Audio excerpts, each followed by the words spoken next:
Acunya bila orang berziarah lalu melihat orang lain berziarah kubur menangis berlebihan, apa patut dilakukan oleh orang yang melihat perkara sedemikian?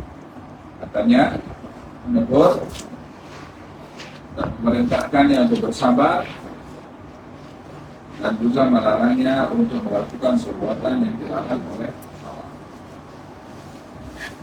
Rawaina fi sahihai al-Bukhari wa Muslim an Anas radhiyallahu anhu qala marra an-nabiy sallallahu alaihi wasallam bi imra'atin tabki inda qabri qala ittaqillaha wasbir. Dalam riwayat Sahih Bukhari dan Muslim, artinya Anas bin Malik meriwayatkan baginda Rasulullah Sallallahu Alaihi Wasallam lalu di hadapan atau berlalu ke dari seorang perempuan yang menangis. Lalu di tanah kuburan nampak seorang perempuan sedang menangis.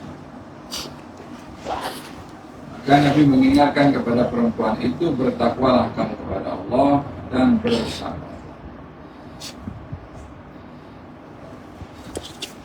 Bersedih ke atas orang yang meninggal dunia daripada orang yang tersayang adalah perkara yang masyru', perkara yang dibolehkan untuk bersedih. Baginda Rasulullah bersedih ketika putranya meninggal dunia. Allah bersedih ketika Siti Khadijah meninggal dunia. Sehingga kesedihan baginda Rasulullah sentiasa mengingati Siti Khadijah walaupun sekian lama daripada kewafatannya. Mengingati ihsan Siti Khadijah. Kadang beliau akan memotong kambing dan mengagihkan atau menghadiahkan daging kambing itu pada teman-teman Siti Khadijah. Jadi ihsan Siti Khadijah, pengorbanan Siti Khadijah kepada Rasulullah SAW.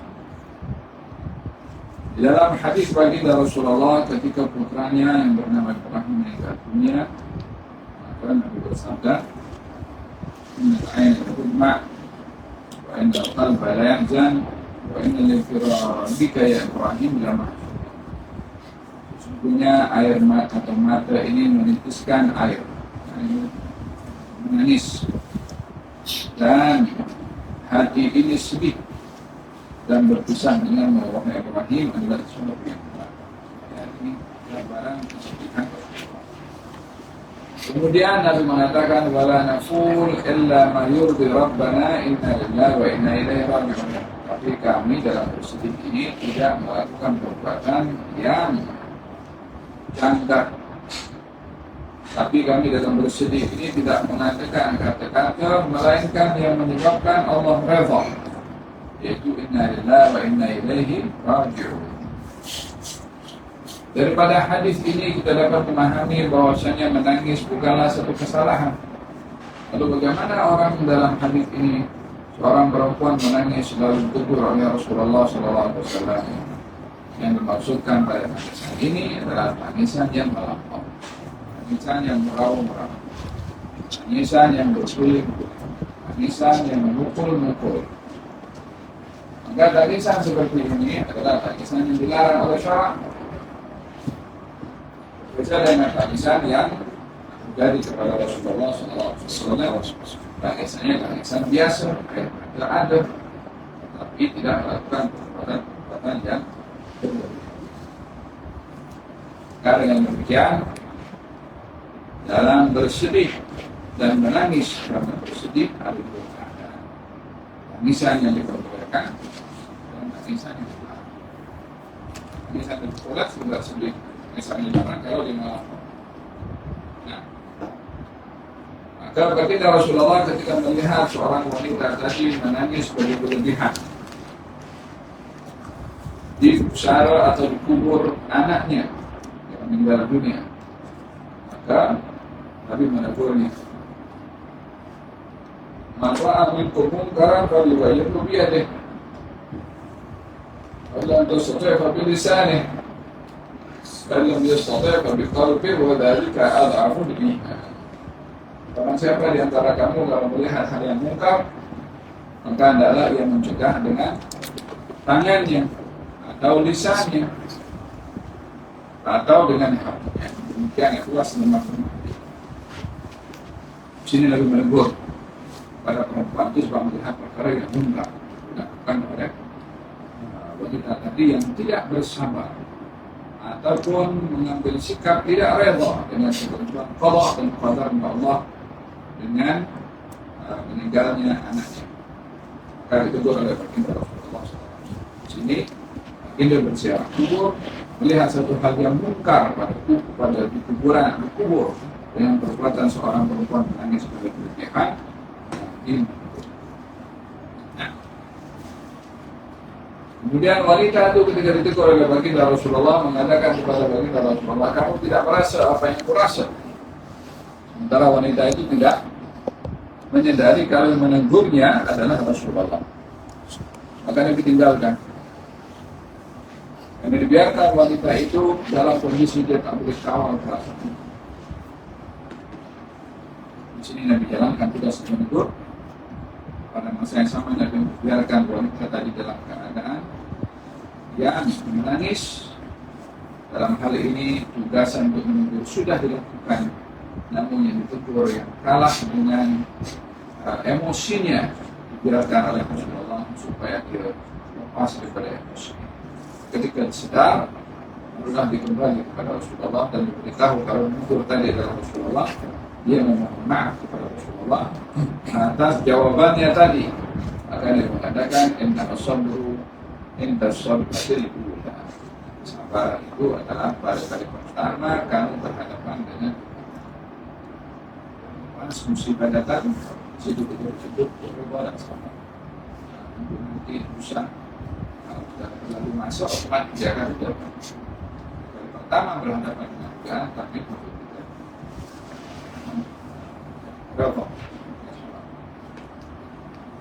ada berkenaan dengan perkara yang mungkar dilakukan pada kubur. Apa itu? Menangis berlebihan.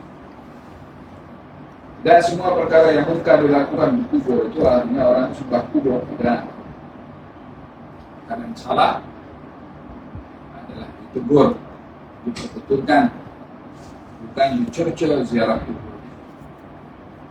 وروينا في سنن أبي داود والنسائي وابن ماجه بإسناد حسن عن بشير بن معبد المعروف بابن الخصاصية رضي الله عنه قال بينما أنا أماشي النبي صلى الله عليه وسلم نظر فإذا رجل يمشي بين القبور عليه نعلان فقال يا صاحب السبتيتين ألقي سبتيتيك وذكر تمام الحديث. قلت السبتية النعل التي لا شعر عليها وهو بكسر العين بكسر السين المهملة وإسكان الباء الموحدة. وقد أجمعت الأمة على وجوب الأمر بالمعروف والنهي عن المنكر ودلائله بالكتاب والسنة مشهورة والله أعلم. Katanya dalam hadis Rasulullah SAW kepada Bashir ibn Ma'bad, katanya sementara saya berjalan bersama dengan Rasulullah SAW, maka Nabi melihat seorang lelaki berjalan bainal kubur, yakni pada di kuburan, sambil memakai selipar. Kami memanggil, wahai orang yang memakai selipar, bukalah selipar kamu. Dalam hadis ini larangan kepada Rasulullah Shallallahu Alaihi Wasallam untuk menggunakan selipar ketika menziarahi kubur. Dia bukan bersifat larangan mutlak, tetapi larangan bersebab.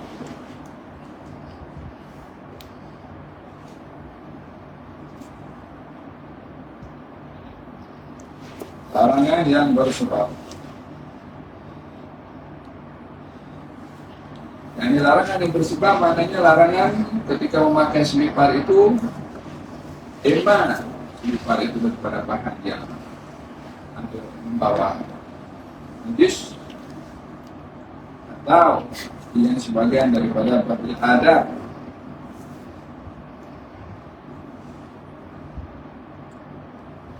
Melainkan bila menziarahi kubur itu kalau khawatir kaki betul-betul tajam atau hal-hal yang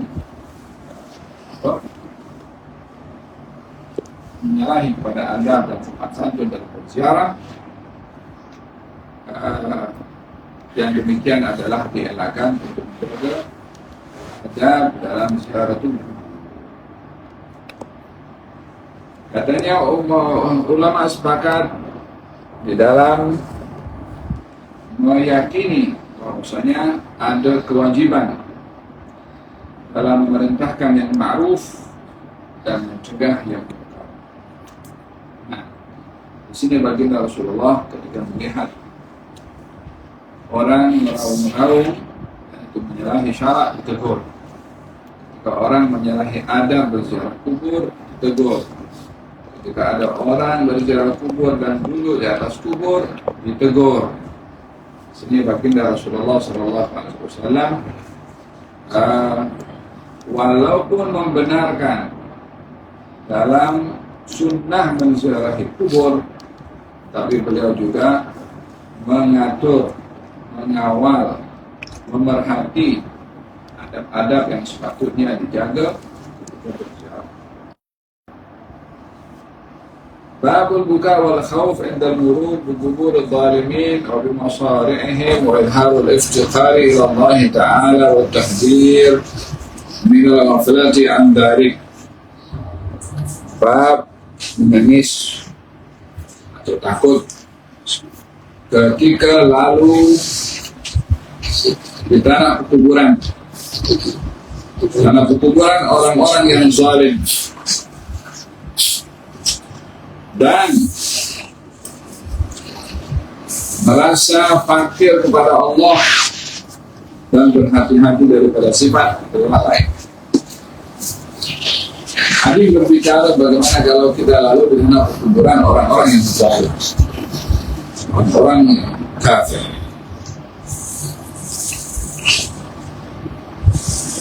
Maka dalam hal ini diperintahkan untuk kita merasa takut. Apa sebab? Disebabkan orang-orang yang zalim sedang merasakan azab kubur di alam barzakh. Maka ketika kita lalu kuburan orang-orang yang zalim, sementara mereka berada dalam keadaan azab, maka kita hendaklah merasa takut kepada Allah dan berlindung kepada Allah daripada azab kubur, dan berlindung kepada Allah daripada menjadi orang yang zalim. وروينا في صحيح البخاري عن ابن عمر رضي الله عنهما أن رسول الله صلى الله عليه وسلم قال لأصحابه يعني لما وصلوا الحجرة ديار ثمود لا تدخلوا على هؤلاء المعذبين إلا أن تكونوا باكين فإن لم تكونوا باكين فلا تدخلوا عليهم لا يصيبكم ما أصابكم. Dalam Sahih Bukhari, Ibnu Umar radhiyallahu anhu katanya, Rasulullah SAW bersabda kepada sahabat-sahabatnya ketika beliau lalu di Al-Hijr, tempat kediaman kaum Samud. Katanya, janganlah kamu masuk atau lalu pada tempat orang-orang yang diazab, yang tubuhnya orang-orang zalim, seperti kaum Samud, umatnya Nabi Saleh yang diazab oleh Allah Subhanahu wa Ta'ala. Janganlah kamu masuk ke sana yang lalu melainkan kamu dalam keadaan menangis, takut. Kalau kamu tidak dapat menangis, maka berpura-pura menangis. Atau kamu jangan lalu di kawasan. Khawatir akan menimpa kepada kamu apa yang menimpa kepada mereka. Dan subhanallah, yang bermakna mereka yang diadab oleh Allah Subhanahu wa ta'ala pada zaman Nabi Saleh hingga ke alam barzakhnya mereka tetap mendapatkan adab, sehingga khawatir kalau lalu di kawasan itu tidak dalam keadaan risau dan takut daripada terkena azab, khawatir dia akan terkena. Kalau kamu tidak boleh punya merasa takut ketika lalu di orang-orang yang zalim, jangan lalu di situ, jangan masuk di situ. Karena merasa aman daripada adab boleh menjadi sebab dan peluang dia terkena adab. Lihatlah kalau lalu itu orang-orang yang muklis, orang-orang yang zalim, dalam keadaan tidak fokus bisa ya Allah lindungi aku daripada adab. Jika ini berlaku kepada orang-orang yang zalim, khawatir terkena musibah dan bala yang menimpa kepada mereka, demikian bila lalu kuburan orang-orang yang saleh, para aulia, para salihin, para anbiya, dalam keadaan kita mengambil ibrah agar supaya mendapat apa yang mereka dapat di alam barzakhnya daripada ketika. Seperti mana kita dalam keadaan risau dan takut kepada Allah bila lalu ditubur orang-orang yang zalim, kita pun dalam keadaan berharap untuk mendapatkan kebaikan bila lalu ditubur orang-orang yang saleh. Ada beberapa adab yang terkait dengan orang yang lalu, terutama pertukuran baik orang-orang yang saleh atau pertukuran orang-orang yang zalim atau pertukuran orang-orang yang saleh. Wallahu ta'ala a'lam bis-shawab.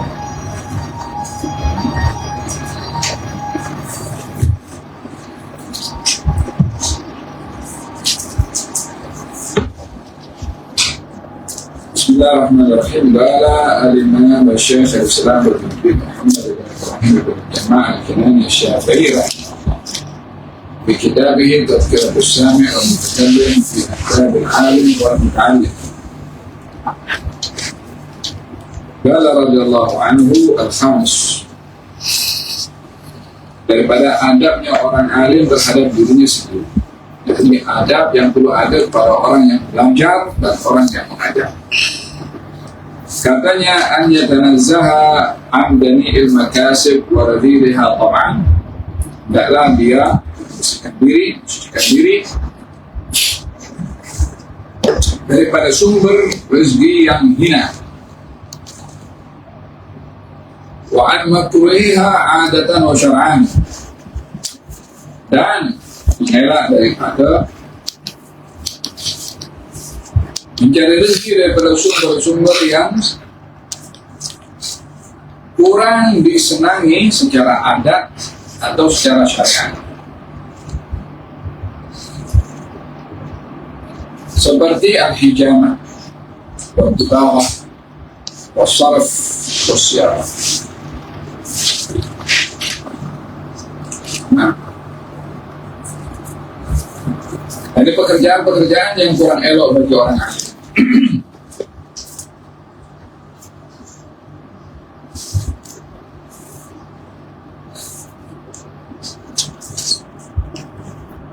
Seperti al-hijamah, mengelak daripada orang alim bekerja sebagai hajjam, namanya tukang batubara atau yang membersihkan kulit untuk disamak. Nah, bukanlah bermakna hasil daripada pekerjaan itu adalah sunnah. Orang tidak, orang bekerja sebagai jannah, tidak kita oleh kerana terkait dengan sesuatu yang najis. Ada darah hijab pun najis, kulit yang bersama pun najis. Bagi orang-orang yang alim, dielakkan daripada pekerjaan yang seperti itu. Sekali lagi, bukan orang bekerja seperti itu tidak halalnya. Kadang-kadang tajannabu mawadih ad-duham wa imba'udan. Dan hendaklah sifat orang alim itu, orang ta'lim juga, menjauhkan diri daripada tempat-tempat yang boleh menyebabkan dia bertutup.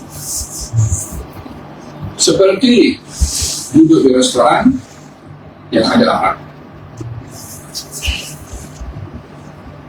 Mengalah daripada demikian. Atau berada di tempat-tempat yang boleh dituduh, seperti hampiran dengan tempat pelacuran, supaya tak mengelak daripada bersama, walaupun agak suka sekarang gambar dengan orang yang tidak ada problem.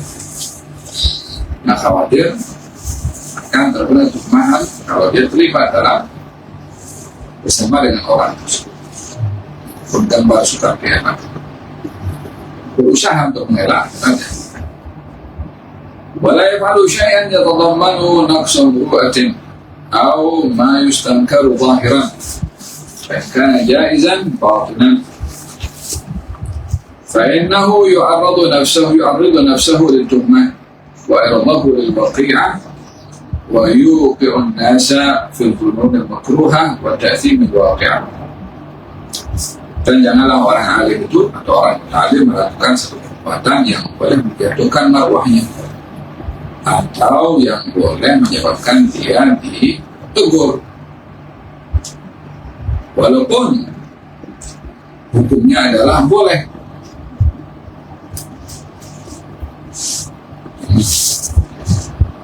Yang ini umumlah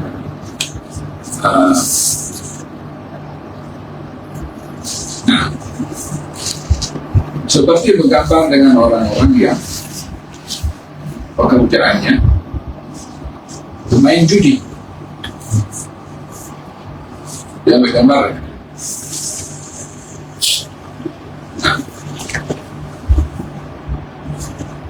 Atau datang ke tempat-tempat yang boleh dituduh, pergi ke kedai yang berekor, kedai yang kopi kat situ. Tapi dia meletakkan diri kepada tempat yang dia boleh atau dia berdua dengan orang yang bukan muhrim, walaupun tempat umum dan sedang berbisnis. Dia akan jadi supaya tidak ditutup. Nah, فإن اتفق وقوع شيء من ذلك لحادثة أو نحوها أخبر من شاهده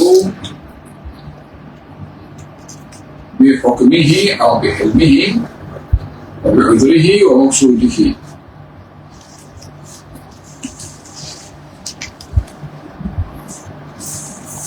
كي لا يأثم بسببه أو ينهر عنه فلا ينتفع بعلمه ويستفيد ذلك الجاهل به.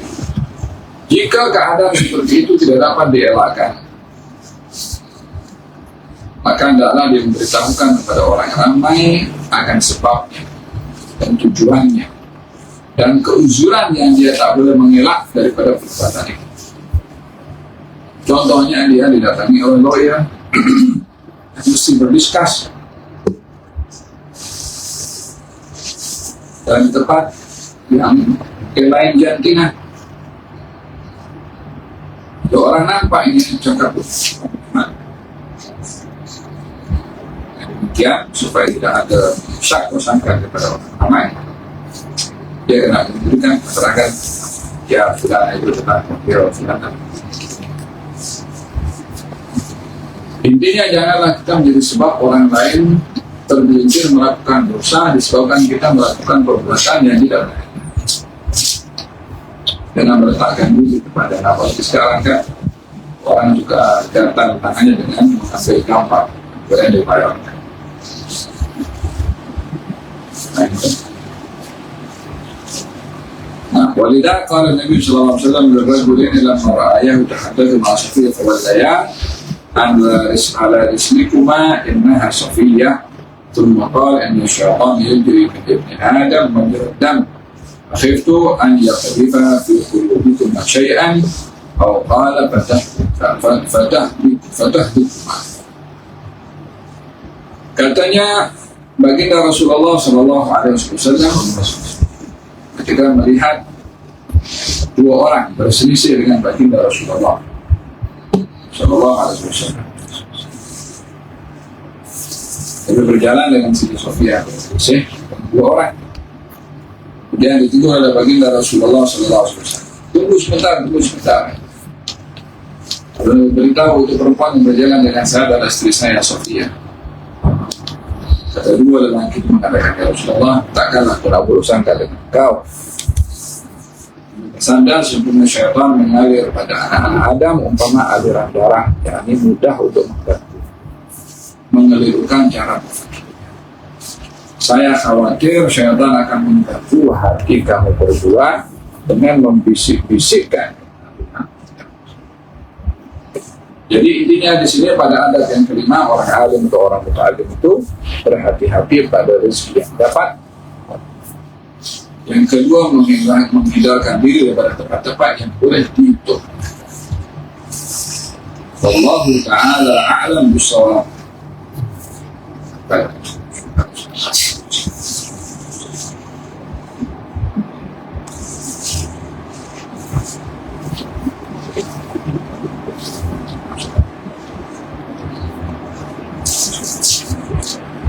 إلى حضرة النبي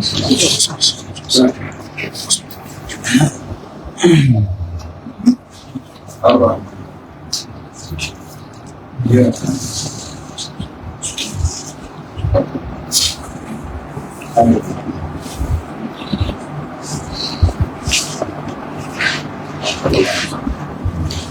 الحمد لله.